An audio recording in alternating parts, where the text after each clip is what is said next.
Hi friends, welcome back to our channel. நான் உங்கள் ஈஸ்வரி. இன்றைக்கி என்ன கொண்டு வந்திருக்கேன்? பாவக்காய் பொரியல். அவ்வளோ சூப்பராக இருக்குங்க. இது போல் பாவக்காவை நல்லா அலசிட்டு நல்லா கழுவிட்டு இது போல் ரொம்ப பொடியாக தண்ணி இல்லாமல் நறுக்கி வச்சுக்கோங்க. இதுக்கு தண்ணியே தேவையில்லைங்க. பாவக்கானோன்னு ஓடாதீங்க, நில்லுங்க நில்லுங்க, செம்ம சூப்பராக செஞ்சிடலாம். இப்போ ஒரு எண்ணெய் சட்டி வச்சு எண்ணெய் ஊற்றிக்கோங்க. எண்ணெய் சூடானதும் கடுகு பொரிஞ்சதுக்கப்புறமா கடலைப்பருப்பு. அது கண்டிப்பாக கடலைப்பருப்பு வேணுங்க. கொஞ்சம் தாராளமாக செய்யுங்க. சாப்பிட்றப்போ அவ்வளோ டேஸ்ட்டாக இருக்குங்க. அதுக்கப்புறம் கருவேப்பிலை போட்டுட்டு பொடியாக நறுக்கி வெங்காயம் 2 வெங்காயம் பெரிய சைஸ் நான் அரிஞ்சு வச்சுருக்கேன். பொடியாக நறுக்கி சேருங்க. ஏன்னா வெங்காயம் அவ்வளோ டேஸ்ட் கொடுக்கும் இந்த பாவக்காய்க்கு. இந்த ரெசிபிக்கு இதெல்லாம் தாங்க ரொம்ப முக்கியம். இப்போ இதை நல்லா அப்படியே வறுத்துக்கலாம். நல்லா வதங்கி வரும். ஒரு பாதி அளவுக்கு நல்லா வதங்கினதுக்கப்புறமா அது கூட கண்டிப்பாக 2 தக்காளி.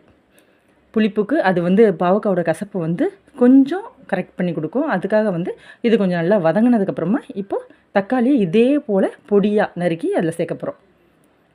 பாருங்கள், பொடியாக நறுக்கி சேருங்க. ஏன்னா சீக்கிரம் வதங்கும். அதை விட இது குழஞ்செல்லாம் போக வேண்டியதில்லை. அதுலேயே அது பார்க்கவே ஒரு கலர்ஃபுல்லாகவும் அது டேஸ்ட்டும் செம்ம சூப்பராக இருக்குங்க. இப்போ இதை நல்லா வதக்கிட்டு இப்போ இது ரொம்ப சீக்கிரம் வதங்கணுன்றதுக்காக நான் கல் உப்பு தான் யூஸ் பண்ணிகிட்ருக்கேன். அதனால் தேவையான அளவு மொத்தத்தையுமே இதிலேயே போட்டுடுறேன். இப்போ இதை அப்படியே நல்லா வறுத்து விடுங்க. நான் இப்போ மஞ்சத்தூள் சேர்க்குறேன். நான் முதல்லாம் கடையில் தான் மஞ்சத்தூள் வாங்கினேன். அது ரொம்ப கெமிக்கல்லாம் சொல்லிட்டு இருந்தாலும் இப்போ மிளகா மல்லி அரைக்கிறோம் இல்லையா, அப்பயே மஞ்சள் வாங்கி அரைச்சிக்கணும். மஞ்சள் வெல்லாம் 1 கிலோ 200 ரூபாய் 250 ரூபாய்க்குள்ள தான் இருக்குது. வாங்கி அரைச்சிக்கோங்க. ஏன் ஹெல்த்தில் நம்ம பிரச்சனை பண்ணிக்கணும். அதனால் இதெல்லாம் நம்ம செஞ்சுக்கலாம். இப்போ பொடியாக நறுக்கி வச்சோம் இல்லையா பாவக்காய், அதையும் கொட்டி நல்லா அப்படியே கிளறி விடுங்க. எல்லா பக்கமும் அந்த கடுகு கடலைப்பருப்பு எல்லாமே வர அளவுக்கு பாருங்கள். இந்த தக்காளி வெங்காயத்தோடு சேர்த்து அப்படியே நல்லா கிளறி விடுங்க. இந்த வாசனையே செம்மையாக இருக்கும். ஐயோ பாவக்காய் அப்படிலாம் பயப்படவே வேணாம். இதெல்லாம் அள்ளி போட்டு சாப்பிடுவாங்க, கிள்ளி போட்டுலாம் சாப்பிட மாட்டாங்க. ரசம் சாம்பாருக்கெலாம் அப்படியே தொட்டுக்கிட்டு சாப்பிடுவோம் இல்லையா, அப்படிலாம் இல்லாமல் மெயினாகவே இதை போட்டே சாப்பிடுவாங்க. இப்போ ஒரு ஸ்பூன் அளவுக்கு இஞ்சி பூண்டு பேஸ்ட்டை போட்டு நல்லா கிளறி விடுங்க. இப்போ இதில் தண்ணியெல்லாம் விட்டுலாம் வராதுங்க. பாவக்காய் தண்ணி விட்டுலாம் ரொம்ப வராது. அதில் இந்த ஈரப்பதம் இருக்கும். ஆனால் அந்த ஈரமே போதும். நம்ம தண்ணி சேர்க்கவே போகிறதில்ல. உங்களுக்கு எண்ணெய் பத்தாத போல் இருந்ததுன்னா எண்ணெயை கொஞ்சம் சேர்த்துக்கங்க. ஏன்னா எண்ணெயில் தான் இது வறுக்க போகிறோம். 1 ஸ்பூன் அளவுக்கு மல்லித்தூள், 1 ஸ்பூன் அளவுக்கு மிளகாய்த்தூள், அவ்வளவுதான். இப்போ இதிலேயே நல்லா கலந்து விடுங்க. கலந்து விட்டுட்டு ஒரு 5 நிமிஷம் இது போல் கைவிடாமல் கலந்து விடுங்க. அடி பிடிச்சிரும் இல்லையா, அதுக்காக தான் அடி பிடிக்காமல் இருக்கும். இப்போ கிளறி விட்டுட்டு அடுப்பை சிம்மில் வச்சுட்டு மூடி போட்டு மூடிடுங்க. அவ்வளோதாங்க. இதுலேயே அது எண்ணெய் பிரிஞ்சு வரும்.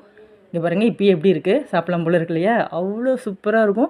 இப்போயே எப்படி இருக்குன்னா நீங்கள் செய்கிறப்போ பார்க்கணும். அது வாசனையும் நீங்கள் எதிரிலே இருக்கப்போ, அதுவும் பாவக்காய் பிடிச்சவங்கள நினச்சி பாருங்கள், ஐயோ விடவே மாட்டாங்க. இப்போ மூடி போட்டுடலாம். இப்போ ஒரு 5 நிமிஷத்துக்கு அப்புறம் திறந்து பார்க்கலாம். இங்கே பாருங்கள், இது முக்கால்வாசி வெந்துடுச்சு. இப்போயே எடுத்துடலாம், ஒன்றும் பிரச்சனை இல்லை. ஆனால் இன்னும் சுருள வறுக்கிறோம் அப்படின்னு சொல்லுவோம் இல்லையா, எண்ணெய் அப்படியே நல்லா விடணும். இங்கே பாருங்கள், எண்ணெய் விட்டுருக்கு இல்லையா, இன்னும் கொஞ்சம் எண்ணெய் விடணும். இப்போ அதுதான் கரெக்டான பதமாக இருக்கும். இது வெந்துடுச்சு. இப்போ இதில் ஒன்றும் பிரச்சனை இல்லை, எல்லா மசாலாவும் வெந்தும் இருக்கும்.